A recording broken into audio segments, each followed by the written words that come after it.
پر اندام ہے تو قوم مسلم سے لرزہ پر اندام ہے۔ وہ اچھی طرح سے جانتے ہیں جس دن مسلمان بیدار ہوا اس دن دنیا کی کوئی قوم اس قوم کے سامنے ٹک نہ سکے گی، اس لیے کہ جس دن مسلمان تجارت کرے گا اس دن کوئی تجارت کے معاملے میں مسلمان سے آگے نہیں نکل سکتا، جس دن مسلمان تعلیم حاصل کرے گا اس دن مسلمان سے تعلیم کے معاملے میں کوئی آگے نہ نکل سکے گا، جس دن مسلمان سیاست کرنے پر آئے گا اس دن مسلمان سے سیاسی معاملے میں کوئی آگے نہ بڑھ سکے گا۔ لیکن اللہ اکبر، مسلمانوں کے ہاتھوں میں کھلونا دے دیا گیا، مسلمانوں کو اپنے نفع اور نقصان سے بیگانہ کر دیا گیا۔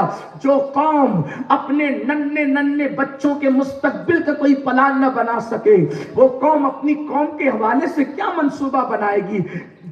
جبکہ اللہ کے رسول مصطفیٰ جان رحمت صلی اللہ علیہ وآلہ وسلم نے فرمایا کہ وہ میری سوسائٹی کا ممبر نہیں ہے، وہ ہم میں سے ہے ہی نہیں جو اس حال میں صبح کرتا ہے کہ وہ اپنی قوم کے لیے کوئی فکر نہیں کرتا، اپنی قوم کے لیے کوئی منصوبہ نہیں بناتا۔ میرے پیارے آقا صلی اللہ علیہ وآلہ وسلم کے پیارے دیوانوں، آج یہ قوم آخر ہم سے اتنی خوف زدہ کیوں ہے؟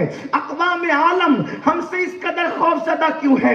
اس کی وجہ یہ ہے اگر سکون کی دولت ہے تو ہمارے پاس ہے، مسائل کا سولوشن اگر کسی کے پاس ہے تو وہ ہمارے پاس ہے، انداز تجارت صحیح کسی کے پاس ہے تو وہ قوم مسلم کے پاس ہے۔ اس کی وجہ یہ ہے کہ اللہ کی آخری کتاب اللہ نے اگر کسی کو عطا کیا ہے تو مصطفیٰ جان رحمت کے غلاموں کو عطا کیا ہے۔ اور سنو، یہ وہ کتاب ہے کہ عرب کی بوریا نشین قوم جب اس کتاب کا دامن پکڑ لیتی ہے تو عرب کی بوریا نشین قوم کیسر و کسرا کی تاجدار بنتی نظر آتی ہے۔ اللہ اکبر، وہ قوم جو نمک اور کافور میں فرق نہیں کر پا رہی تھی اس قوم کو خدا کی معرفت اسی اللہ کی کتاب کے صدقے میں نصیب ہوئی۔ وہ قوم اللہ اکبر جو گمراہی کے دلدل میں پھنسی ہوئی تھی اس قوم کو اگر آسمان ہدایت کا تارا کسی کی تعلیم نے بنایا ہے تو قرآن مقدس کی تعلیم نے بنایا ہے۔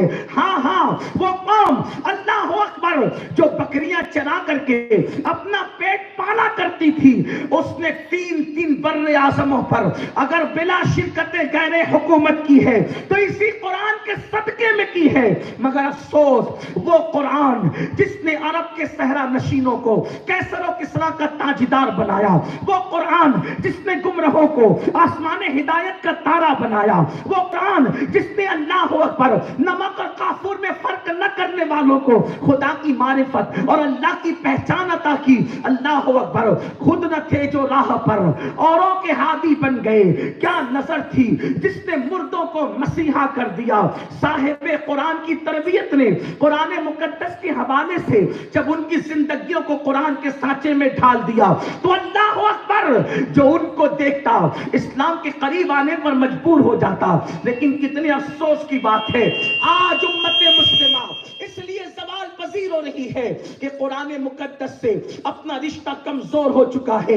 آج لوگ کہتے ہیں مسلمانوں کو، ہمارے جلسوں میں یہ بات کہی جاتی ہے مسلمانوں کو کوئی ایسا لاہے عمل تیار کرنا چاہیے کہ مسلمان کامیاب ہو جائے۔ میں کہتا ہوں کتنی لغو بات ہے، کتنی لایانی بات ہے۔ آج تم کوئی دستور طلب کر رہے ہو، ایسا دستور بناؤ کہ قوم کامیاب ہو جائے، ایسا لاہے عمل بناؤ کہ قوم کامیاب ہو جائے۔ میں کہتا ہوں نادانو، جس قوم کے پاس قرآن کی شکل میں دستور حیات موجود ہو اب اس کو کسی نئے دستور کی ضرورت کیا ہے؟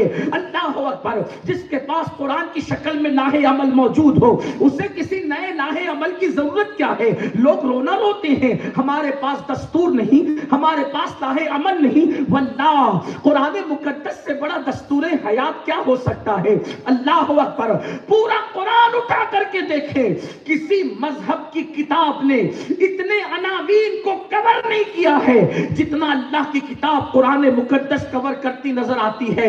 اگر چلنے کا انداز دیکھنا ہو تو قرآن مقدس کے اندر دیکھیں، بیوی کے ساتھ اس میں سلوک کا طریقہ دیکھنا ہو تو قرآن مقدس کے اندر دیکھیں، انداز سیاست دیکھنا ہو تو قرآن مقدس کے اندر دیکھیں اللہ اکبر، شفق کا جمال سے لے کر افق کی سرخیوں تک، سمندروں کے اندر کشتیوں کے چلنے کے انداز تک اللہ کا مقدس قرآن بیان کرتا نظر آ رہا ہے۔ اخلاق کیسے ہونے چاہیے، انداز زندگی کیسا ہونا چاہیے، انداز تجارت کیسا ہونا چاہیے۔ اللہ اکبر، آج یہ میں آپ کے سامنے ایک بات رکھوں، لوگ اپنے مسائل کا حل گناہوں کی دہلیز پر تلاش کرتے ہیں، مگر آؤ میں تمہیں بتاؤں گناہوں کی دہلیز پر مسائل کا حل نہیں ہے، بلکہ اگر مسائل کا حل ہے تو اللہ کی کتاب میں ہے۔